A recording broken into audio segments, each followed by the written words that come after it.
Hi guys, I'm back here again. I wasn't supposed to be in today, but I was doing a bit of filming for BBC Newsround, which is very exciting.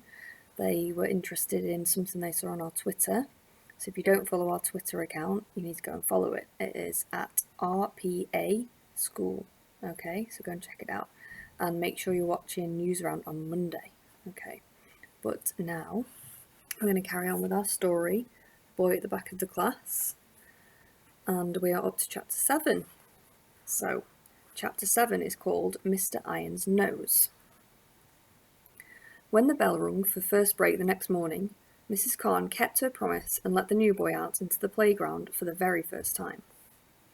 Tom was put in charge of looking after him, and we were all told that if he got scared or wanted to stop playing, then we were to find a teacher immediately or go and see Miss Hempsey in the staff room. I didn't know why the new boy would be scared of being in the playground, or why he wouldn't want to play with us, but then I thought that maybe in his country the bullies had been mean to him at school too. I'd never really thought about that before, but maybe there are bullies in everyone's playground. As Josie grabbed her football, Tom tried to explain to the new boy how to play the game properly. "You, like this," said Tom loudly, pointing to the new boy, then his foot, and then the ball. The new boy nodded. "But not like this," continued Tom, shaking his head before pointing to the football and then his hand. "This is stupid. He knows how to play football," said Michael. "Maybe they play it differently in his country. Remember when I got here and I only knew American football?" protested Tom, looking at me as if I knew the answer. I shrugged. "I don't know. We should have asked Miss Hempsey." "Oh, come on," cried Josie as we reached the playground. "Let's just let him try and see if he knows it." By the time we had reached our usual corner of the playground, Josie and Tom had decided that the new boy would be on Josie and Michael's team. Since she was the best at football, it wouldn't matter so much if the new boy couldn't play. And because it was just Tom and me on my team, we had the first kick. After less than a minute of the game starting, the new boy began to run and dribble and do lots of tricks with the football that none of us could do yet. And within the first 5 minutes, he had scored 2 goals. "Whoa," said Tom. "He's even better than Josie." But suddenly catching Josie's eye, he quickly added, "Or nearly as good anyway." "Woohoo!" cried out Michael as the new boy flashed past me and Tom and struck another goal. "Woohoo!"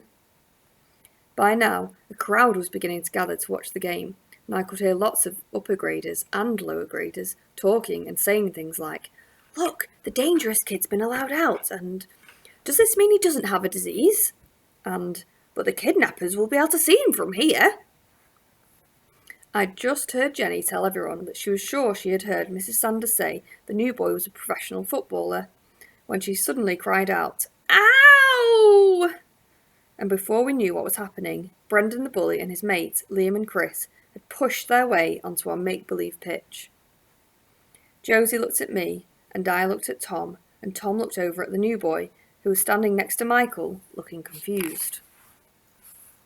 "We want to play," said Brendan the bully, a nasty smile on his face.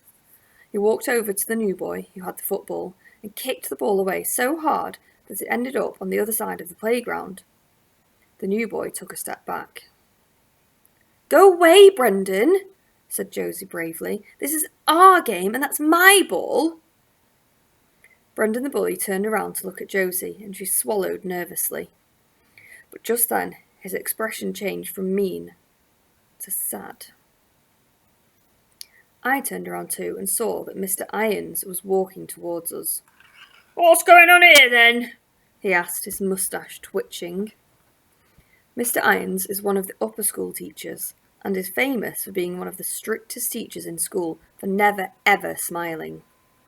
He has a long face, a long nose, long lips, and a large brown bristly moustache that he carries a tiny comb for in the front of his pocket. Everyone knows about the comb, because when he thinks no one is looking, he takes it out and combs his moustache with it in short, straight lines. And when he gets very angry, you can hear his nose whistling. If that happens, then you know you're going to get at least 1 detention or be given 100 lines to write.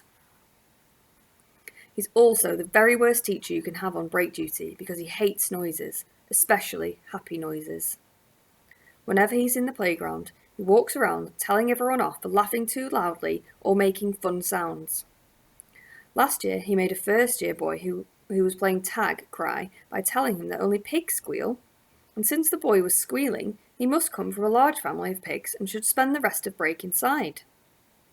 And another time, Mr. Irons gave everyone cheering for Handstand Hannah 100 lines to write for being so loud, even though she was about to beat the world record for the longest handstand in history. Whenever anyone sees Mr. Irons walking towards them, they always play more quietly or move away. But we had been so happy that the new boy was playing with us that we'd forgotten we were in a school where there were bullies and teacher bullies. "Please, sir," wailed Brendan the bully. "She won't let me play. I wanted to play and she said I couldn't." Mr. Irons tutted at Josie. "That's not a very nice thing to do to your friend, is it?" "He's not my friend," said Josie angrily, "and he didn't ask. Came over and kicked our ball away." "Please, sir, and that boy over there told me I couldn't play too," added Brendan the bully, pointing at the new boy and smirking. Mr. Irons looked over at the new boy and then beckoned for him to come over. The new boy looked around and then, realising what he was being asked to do, walked over to where Mr. Irons was standing. "Did you tell this boy you couldn't play with you?" asked Mr. Irons, pointing to Brendan the bully. The new boy looked around again. Everyone else in the playground had stopped what they were doing and were listening to everything that was being said. "Please, sir, Brendan's lying!" I cried out, running up behind the new boy. "Yeah," added Michael. "And he's new," I added, "and he doesn't speak—" "When I want your opinion, I'll ask for it. But until then, don't interrupt me again," shouted Mr. Irons. I felt my whole face go red and my tongue swell up in my mouth. I could see Brendan the bully smirking again, but this time at me. "Now, boy," Mr. Irons turned to the new boy, "I'll ask you again. Did you, or did you not, tell Brendan he couldn't play with you?" The new boy stood rooted to the spot and looked over at us. "But, sir," I burst out, "you don't understand. He can't speak." "Right!" shouted Mr. Irons, his nose whistling dangerously. "That's detention for you," he cried out, pointing to me. "And you," he added, pointing to the new boy. "And you," he hissed out, pointing to Michael. "All three of you, come and see me after school today. Until then, I'm confiscating this ball." Josie watched angrily as Liam handed the ball to Mr. Irons with a grin. As we watched Mr. Irons walk off with the ball under his arm, the bell rang for the end of break. Brendan the bully smiled at us. "See you at lunch then," he said, and ran off. But at lunchtime, the new boy was nowhere to be seen, and at second break, Miss Hempsey came out with him, so Brendan the bully stayed away from us. At home time, Tom had to run off to catch the bus because it was one of his brother's birthdays. The rest of us decided that, instead of going to see Mr. Irons, we would go and find Mrs. Khan to see if she could help us. Even though Miss Hempsey had already spoken to her about what had happened, we also knew that she didn't know the whole story because Miss Hempsey hadn't been there. So, telling the new boy to follow us, we went and spoke to Mrs. Khan. She listened to us in silence, and then, when we were finished, she shook her head. "Ridiculous," she muttered, and I think she was talking to herself. "Some people can't see past the end of their own noses." She looked up at us and smiled. "Not to worry. All of you come with me." As we walked to the other side of the school to reach Mr. Irons' classroom, I thought about what Mrs. Khan had said about noses on their ends. I touched my own nose and squashed it down, because I didn't ever want to have a nose so big that I couldn't see what was happening at the end of it. That was probably what made Mr. Irons give detentions to people who didn't deserve it. Michael saw me and asked what I was doing, so I told him. But he said my nose was too small and flat to ever get in the way of my eyes, so I didn't have anything to worry about. When we got to Mr. Irons' office, Mrs. Khan told us to wait outside. We couldn't hear anything except a loud buzzing as if there were two giant bumblebees on the other side of the door. But after a minute, Mr. Irons came out and stared down at Michael, the new boy, and me, with his nose thrust in the air. Maybe he was trying to see if he could see past the end of it better that way. He gave Josie her football back and didn't say anything else to us, but from that day on, whenever he saw any of us, his eyes would narrow and his nose would whistle ever so quietly. You don't really need to speak someone else's language to know when they don't like you very much.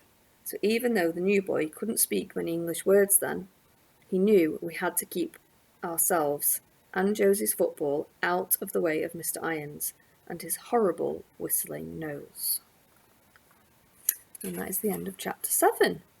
So chapter 8 is called The Unexpected Adventure, and I'll be reading that for you tomorrow. Keep safe and keep smiling.